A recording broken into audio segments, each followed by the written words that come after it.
Ajde bre ovo. Ovo je znači korisna voda, to je MG Mivela.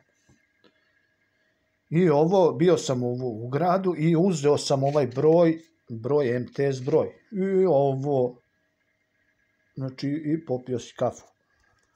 I popio sam kafu.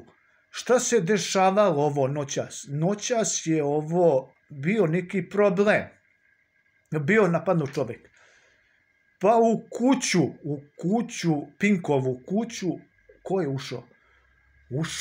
Ušla je ona od Petrovića. Znači, ušla je neka devojka s kapom od Petrovića i s kim se zakačila. Nisu je koji ljudi je nisu teli. Nisu je teli ona jedna devojka iz srednje Bosne, tamo oko Jajca.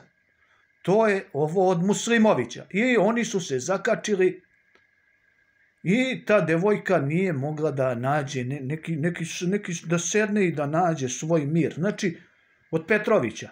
Znači, isti koji sad je bio jedan od Petrovića tamo gde si pio kafu. Gde si pio kafu, znači znači, ja sam od Petrovića.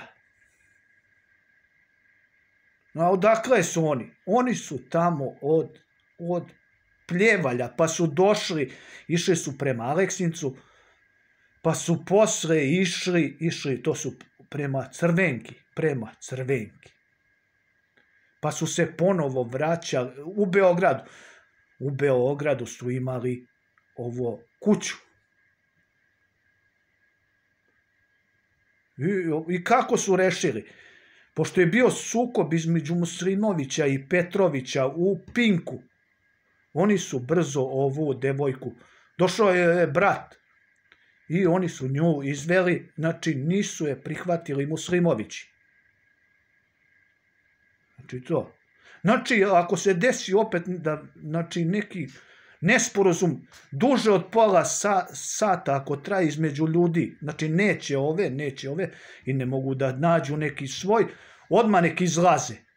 Nemoj da umiru ovi od Petrovića, a ja s Muslimovićama nemam ništa. A koji su ovi s Kosova? Ovi što hoće da se zakače? To su neki polutani, pola Albanci, pola Srbi. Znači, nemoj ni s njima da se ovo kače. Znači, nemoj s njima da ulazi u neke poslove. Ajde, čao.